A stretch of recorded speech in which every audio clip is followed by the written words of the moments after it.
वर्ग 12वीं की कविता poetry sweetest love I do not go. जी, 12वीं वर्ग 12वीं की कविता sweetest love I do not go, जिसको लिखा है मेटाफिजिकल पोएट जॉन डन ने। जी, जिसको लिखा है मेटाफिजिकल पोएट जॉन डन ने। तो आइए जॉन डन के बारे में संक्षिप्त जानकारी प्राप्त करते हैं, फिर कविता की तरफ चलेंगे।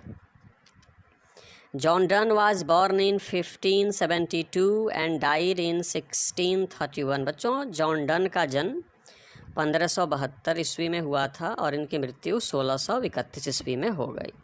द पायनियर, जो पायनियर देख रहे हैं ना, पायनियर का मतलब है अग्रणी व्यक्ति, अन्वेषक या अगुआ of a new kind of lyrical. Lyrical का मतलब होता है बच्चों मनोभावात्मक कविता या गीत, और जो देख रहे हैं ना सटीरिकल, इसका मतलब होता है व्यंग्यात्मक, और जो मेटाफिजिकल देख रहे हैं ना, इसका मतलब होता है आत्म विषयक या आध्यात्मिक।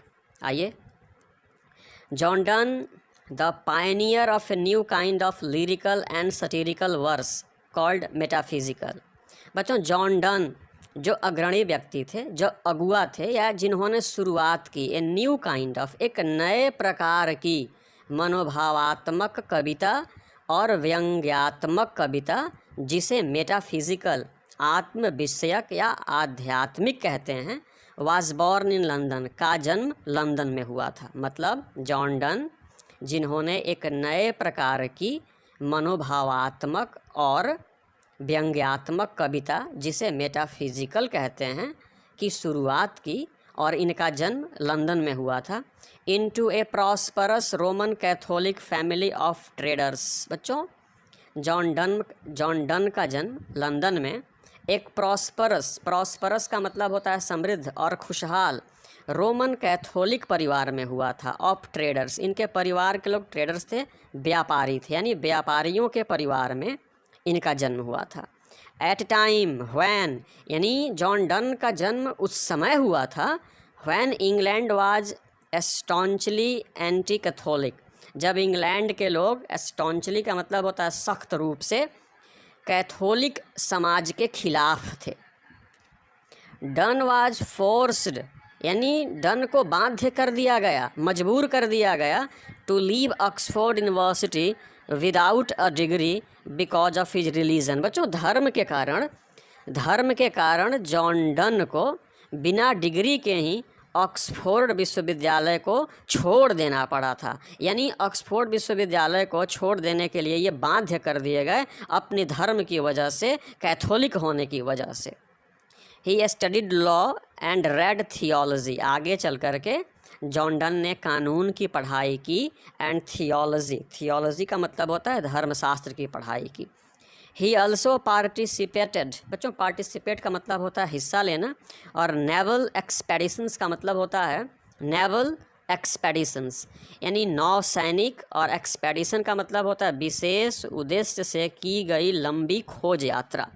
तो बच्चे इन्होंने कानून की पढ़ाई की, धर्मशास्त्र की पढ़ाई की, और आगे 2 बार, है ना, नौसैनिक अभियान में भी ये लंबी खोज यात्रा के लिए निकल पड़े। And became secretary to a powerful noble, और एक पावरफुल का मतलब होता है शक्तिशाली, और नोबल का मतलब होता है रईस, अमीर या अभिजात वर्ग का व्यक्ति। बाद में बच्चों ये एक अभिजात वर्ग के व्यक्ति के, है ना, सेक्रेटरी बन गए, सचिव बन गए, इनको एक नौकरी मिल गई सचिव की। A job he lost when he was briefly sent to prison for secretly marrying his patron's niece. बच्चों, जिस व्यक्ति के ये सेक्रेटरी बने ना, सचिव बने जॉन डन, उसी की भतीजी से सीक्रेटली मैरिंग, यानी गुप्त रीति से, गुप्त तरीके से, चुपचाप इन्होंने विवाह कर लिया। दैट इज़ वाई, यही कारण है कि he was briefly sent to prison, थोड़े समय के लिए इन्हें जेल भी जाना पड़ा। मतलब जिनके यहाँ ये नौकरी करते थे, ठीक है बच्चों, अपने आश्रयदाता की भतीजी से ही इन्होंने चुपचाप शादी कर ली, इस कारण थोड़े समय के लिए इनको जेल की हवा भी खानी पड़ी। In 1615 at the age of 42 Donne accepted ordination in the Anglican Church. बच्चों, 1615 ईस्वी में 42 साल की आयु में डन का क्या होता है, ऑर्डिनेशन होता है, पुरोहिताभिषेक होता है। यह एक चर्च में पुजारी फादर बन जाते हैं। And soon became one of the greatest preachers of his time. और देखते ही देखते John Donne of his time, अपने समय के सबसे बड़े प्रीचर्स, उपदेशक बन जाते हैं। बच्चों इनकी कुछ खास रचनाएं हैं, ध्यान दीजिएगा। Songs and sonnets, satires and elegies and sermons, ये इनकी रचनाएं हैं। इनके लिए ये मशहूर हैं जॉन डन। तो आइए अब कविता की शुरुआत करते हैं कि जॉन डन अपनी प्रियतमा से, अपनी प्रेयसी से क्या कहते हैं, सुनिएगा। Sweetest love I don't go for weariness of दी। बच्चों वेरीनेस का मतलब होता है थकान या उब जाना, ये अर्थ होता है वेरीनेस का। तो कह रहे हैं कि स्वीटेस्ट लव, प्रियतमा, I don't go for weariness of thee. कह रहे हैं कि मेरी प्रियतमा, मैं तुमसे इसलिए दूर नहीं जा रहा कि मैं तुमसे उब गया हूँ, मैं तुमसे थक गया हूँ, या तुमसे मेरा मन भर गया है, इसलिए मैं तुमसे नहीं जा रहा, तुमसे दूर नहीं जा रहा। आगे क्या कहते हैं सुनिए। Nor in the hope the world can so A fitter love for me. मैं उबने के कारण, तुमसे मन भरने के कारण दूर नहीं जा रहा। नॉर इन द होप, ना ही इस उम्मीद में कि द वर्ल्ड कैन सो, कि इस दुनिया में तुमसे बेहतर कोई मुझे साथी मिल जाएगा, या तुमसे बेहतर साथी की तलाश में भी मैं तुमसे दूर नहीं जा रहा हूँ। बच्चों समझिएगा, जॉन डन अपनी प्रेयसी से कह रहे हैं कि मैं तुमसे उबने के कारण भी नहीं दूर जा रहा हूँ, इस उम्मीद में भी नहीं जा रहा हूँ कि तुमसे बेहतर कोई साथी मुझे मिल जाए। बट सिंस दैट, कह रहे हैं कि बट सिंस दैट, लेकिन चूँकि I must die at last, अंत में मुझे मर जाना है। दिस बेस्ट, तो यह अच्छा होगा, तो यूज़ माई सेल्फ इन जेस्ट, कि मैं अपना इस्तेमाल हंसी खुशी, आनंद और हंसी मजाक में करूं। 10 by feigned deaths to die, और इस प्रकार से मैं मृत्यु का स्वांग करूं। यानी जॉन डन एनीमोर अपनी प्रेयसी से कहते हैं कि तुमसे ऊब जाने के कारण मैं दूर नहीं जा रहा, नहीं इस उम्मीद में जा रहा हूँ कि तुमसे कोई बेहतर साथी मुझे मिल जाए। चूँकि एक न एक दिन मुझे मरना है, इसलिए मैं चाहता हूँ कि अपने जीवन का इस्तेमाल हंसी मजाक में किया जाए। 10 by feigned deaths to die, इस प्रकार मैं मृत्यु का स्वांग करूँ, इस प्रकार से मैं मृत्यु का नाटक करूँ। समझिए कवि क्यों कवि ये कह रहे हैं कि मैं जो तुमसे दूर जा रहा हूँ, तुम ये समझ लो कि मैं मौत का नाटक कर रहा हूँ, और मैं तुम्हें अपनी मौत के लिए तैयार कर रहा हूँ, ताकि मेरे मौत के बाद तुम दुखी और उदास न हो। आगे देखिए क्या कहते हैं। Yesternight the sun went hence, कल रात, यस्टर नाइट का मतलब हुआ कल रात। द सन वेंट, सूर्य अस्त हो गए थे, सूर्य चले गए थे। And yet is here today, और देखो आज फिर से वापस आ गए हैं। कभी अपनी प्रेयसी एनीमोर से कहते हैं कि कल सूर्य चले गए थे और आज फिर से वापस आ गए हैं। He has no desire nor sense, desire का मतलब होता है इच्छा। सूरज के पास न कोई इच्छा है, न कोई तमन्ना है, न कोई ख्वाहिश है, न कोई अभिलाषा है। नॉर सेंस, नहीं उनके पास कोई समझ है। नॉर हाफ सो शॉर्ट अ वे, और नहीं उनका रास्ता कोई छोटा है। देन फियर नॉट बी, तब तुम मेरे बारे में चिंता मत करो। मुझको लेकर के फियर मतलब डरो नहीं, but believe that I shell make, but believe लेकिन तुम विश्वास करो, दैट आई शैल मेक कि मैं करूँगा, speedier journey since I take more wings and spurs than he. बच्चों विंग्स का मतलब होता है पंख, और स्पर्स का मतलब होता है अभिप्राय, मोटिव। तो कभी कहते हैं कि कल सूरज चले गए थे और देखो आज फिर से चले आए हैं।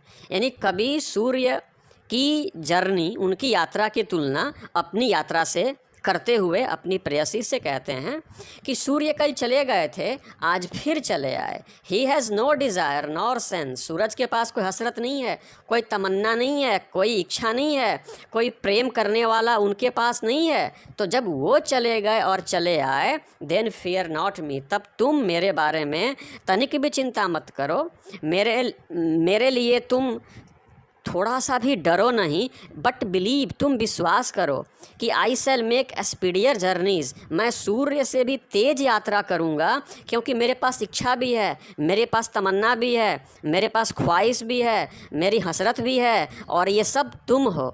मेरे पास प्रेम करने वाला है, तो सोचो कि मैं यूं गया और यूं आया, समझिए। Since I take more wings and spurs than he, चूँकि मैं सूर्य से भी ज़्यादा पंख लगा लूँगा, और वापस आने के लिए मेरे पास प्रयोजन है, वापस आने का कारण है, और वो कारण तुम हो। इसलिए जब सूर्य चले गए और चले आए, तो मेरे तो आने का कारण तुम हो, तो मैं सूर्य से भी तेज गति से तुम्हारे पास फिर से लौट करके चला आऊँगा अपनी प्रेयसी से, जॉन डन कहते हैं oh how feeble is man's power. बच्चों, फीबल का मतलब होता है कमज़ोर, weak. How feeble is man's power, मनुष्य की ताकत, मनुष्य की शक्ति कितनी कमज़ोर है। That if good fortune fall, कि यदि उसकी किस्मत अच्छी हो। फॉर्च्यून का मतलब होता है बच्चों भाग्य, तकदीर, किस्मत। कभी कह रहे हैं कि O how feeble is man's power, मनुष्य की ताकत कितनी कमज़ोर है, मनुष्य कितना दुर्बल है। That if good fortune fall, कि यदि उसकी किस्मत अच्छी हो, यदि उसका समय अच्छा हो, can not add another our, तो उसमें वह 1 घंटा भी नहीं जोड़ सकता, उसमें वह 1 मिनट भी नहीं जोड़ सकता, उसमें वह 1 पल भी नहीं जोड़ सकता। कहने का मतलब है कि मनुष्य इतना कमज़ोर है कि वह अपने अच्छे किस्मत को 1 पल के लिए भी बढ़ा नहीं सकता। Nor a lost hour recall, और न ही, लॉस्ट आवर का मतलब होता है बीता हुआ समय या बीता हुआ घंटा, और ना ही वह अपने बीते हुए समय को फिर से पा सकता है, नहीं वह अपने बीते हुए कल को फिर से जी सकता है। बट कम बैड चांस, लेकिन जैसे ही बुरा समय आता है, कभी कहते हैं लेकिन जैसे ही बुरा समय आता है, and we join to it our strength, तो हम उस बुरे समय को, वी ज्वाइन, हम लोग इससे जुड़ जाते हैं। स्ट्रेंथ का मतलब होता है बच्चों ताकत या शक्ति। लेकिन जैसे ही बुरा वक्त आता है, उस बुरे वक्त को हम अपनी ताकत दे देते हैं, उसके सामने हम कमज़ोर पड़ जाते हैं। And we teach it art and length itself over us to advance, कह रहे हैं जैसे ही बुरा वक्त आता है हम अपनी ताकत उसको दे देते हैं, और इस कारण वह लंबे समय तक हम पे बना रहता है, हम पे हावी रहता है। यानी कवि के कहने का मतलब है कि हम इतने कमज़ोर हैं, हम इतने दुर्बल हैं समय के आगे, कि अच्छे समय में 1 सेकंड जोड़ नहीं सकते, नहीं बीते हुए पल को, गुजरे हुए दिन को फिर से जी सकते हैं। लेकिन जैसे ही बुरा वक्त आता है तो हम उसको अपनी ताकत दे देते हैं। We teach it art and length itself over us to advance, ताकि वह लंबे समय तक हम पे हावी रहे, हम पे शासन करे, और हमारा बुरा वक्त लंबे समय तक चले। हम इतने कमज़ोर हैं। When thou sighest, thou sighest not wind। आगे कहते हैं जॉन डन कि when thou sigh का मतलब आहें भरना, जब तुम आहें भरती हो, thou sighest is not wind, तुम्हारी आह जो होती है ना, वह हवा नहीं है, but sigh'st my soul away, वो हवा नहीं है लेकिन हवा की तरह माई सोल अवे, लगता है कि मेरी जान को मुझसे दूर लेकर के चली जाएगी, लगता है कि मेरी आत्मा को ही मुझसे दूर कर देगी। कब? जब तुम आहें भरती हो तो लगता है कि मेरे शरीर से मेरी आत्मा ही निकल गई। व्हेन दाउ वीपेस्ट, और जब तुम रोती हो अनकाइंडली काइंड, बेरुखी से, और जब तुम मेरे लिए रोती हो my life blood doth decay, तो ऐसा प्रतीत होता है कि मेरे शरीर का जो खून है ना, जो रुधिर है, वह सड़ गया, वह नष्ट हो गया, वह गल गया। फिर समझिए बच्चों, कभी कहते हैं कि व्हेन दाउ साई, जब तुम आहें भरती हो, thou sigh is not wind but sigh'st my soul away, वो हवा नहीं है लेकिन हवा की तरह वह मेरी आत्मा को ले उड़ती है, मुझसे जुदा कर देती है। एंड व्हेन दाउ वीपेस्ट, और जब तुम रोती हो माई लाइफ्स ब्लड डथ डीके, तो लगता है कि मेरे जीवन का जो खून है, जो ये रुधिर है ना शरीर का, ये जम गया, ये नष्ट हो गया, ये सड़ गया। इट कांट बी, आगे कहते हैं ऐसा हो नहीं सकता। That thou लव्स्ट me as thou सेस्ट, तुम कहती हो कि तुम मुझसे बेइंतहा मोहब्बत करती हो, तुम मुझसे बहुत प्रेम करती हो। इट कांट बी, तो ऐसा नहीं हो सकता जैसे कि तुम कहती हो। समझिए बच्चों, it can't be that you lovest me as thou sayest, यानी तुम मुझसे बहुत प्रेम करती हो जैसा कि तुम कहती हो, तो ऐसा हो नहीं सकता। इफ़ इन दाइन माई लाइफ दाउ वेस्ट, कह रहे हैं कि तुम कहती हो कि तुम मुझसे बहुत प्रेम करती हो, तो ऐसा हो नहीं सकता कि तुम आहें भरो और मेरे शरीर से मेरी आत्मा निकल जाए, और तुम बिलखो, तुम रो और मेरे शरीर का खून ही जम जाए। ऐसा नहीं हो सकता, क्योंकि तुम मुझसे बहुत प्रेम करती हो और तुम ही इस बात को कहती हो। कह रहे हैं कि इफ़ इन दाइन माई लाइफ दाउ वेस्ट, कह रहे हैं कि इफ़ इन दाइन माई लाइफ दाउ वेस्ट, कह रहे हैं कि मैं तुम में ही बसता हूँ। इफ़ इन दाइन माई लाइफ, यानी मेरा जीवन तुम्हारे अंदर है, मैं तुम्हारे अंदर ही बसता हूँ। Life thou waste, thou art the best of me, John Donne कहते हैं कि मैं तुम्हारे अंदर ही बसता हूँ, मेरी आत्मा तुम्हारे अंदर ही बसती है, और जब तुम रोती हो तो मेरी आत्मा को बहुत ठेस पहुँचती है, बहुत तकलीफ़ पहुँचती है। और ऐसा हो नहीं सकता कि एक तरफ तुम मुझसे प्रेम करो और दूसरी तरफ मेरी आत्मा को, मेरे दिल को ठेस पहुँचाओ, ऐसा हो नहीं सकता। Thou are the best of me, क्योंकि तुम्हारे अंदर जो मैं बसता हूँ ना, तुम्हारे अंदर जो मैं बसता हूँ वह मेरे जीवन का सर्वश्रेष्ठ समय है। तो कह रहे हैं कि ऐसा हो नहीं सकता कि तो एक तरफ तुम मुझसे बेइंतहा प्रेम करो और दूसरी तरफ रो करके, विलाप करके मेरे जीवन को नष्ट कर दो, तबाह कर दो। Let not thy divining heart, let not thy divining heart forethink me any ill. कभी कह रहे हैं अपनी प्रेयसी से, अपनी प्रियतमा से कि late not thy divining heart, अपने इस ईश्वरीय दिल को, यानी अपने दिल को मेरे बारे में कुछ भी बुरा मत सोचने दो। इल का मतलब होता है बच्चों बुरा, और फोर्थिंग का मतलब होता है सोचना। तो कभी कहते हैं कि अपने दिल को, अपने प्यारे दिल को मेरे बारे में कुछ भी बुरा मत सोचने दो। क्यों? डेस्टिनी में टेक दाई पार्ट, डेस्टिनी का मतलब होता है बच्चों भाग्य, नियति, किस्मत। कहते हैं किस्मत भी कोई चीज़ होती है। डेस्टिनी में टेक दाई पार्ट, कि किस्मत का भी जीवन में अपना रोल होता है, इसलिए अपने दिल को मेरे बारे में कुछ भी बुरा मत सोचने दो।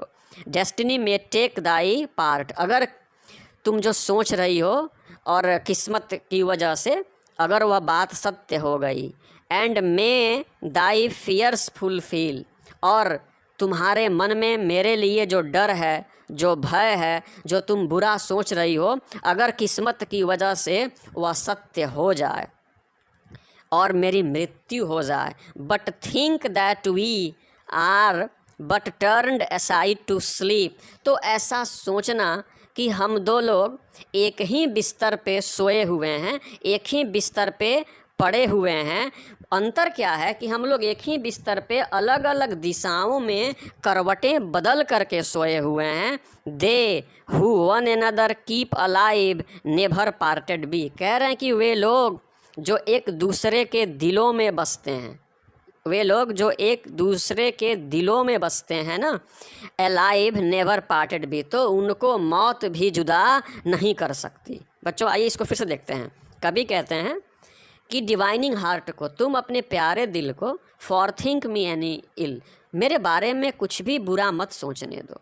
डेस्टिनी में take thy part and may the fears fulfil, अगर किस्मत की वजह से, अगर डेस्टिनी की वजह से तुम्हारे अंदर जो मेरे बारे में डर है, भय है कि मेरी मृत्यु हो जाएगी, और यदि यह बात सत्य हो जाए तो तुम ये सोचना कि मैं मरा नहीं हूँ, हम लोग मरे नहीं हैं, एक ही बिस्तर पे दो अलग अलग दिशाओं में, है ना, मुँह करके लेटे हुए हैं। चूँकि हम दोनों एक दूसरे के दिलों में बसते हैं, और जब जो व्यक्ति दिल में बसता है ना, तो मौत भी उस व्यक्ति को अलग नहीं कर सकती। कहने का आशय है कि प्रेम जो होता है ना, ये आत्मा से होता है, और मृत्यु केवल शरीर की होती है, और आत्मा की कभी मृत्यु नहीं होती। तो कभी अपनी प्रेयसी से कहते हैं कि तुम बिल्कुल चिंता छोड़ दो, मृत्यु भी हमें जुदा नहीं कर सकती, क्योंकि हम दोनों एक दूसरे की आत्मा में बसते हैं। मृत्यु शरीर की होती है, आत्मा की नहीं।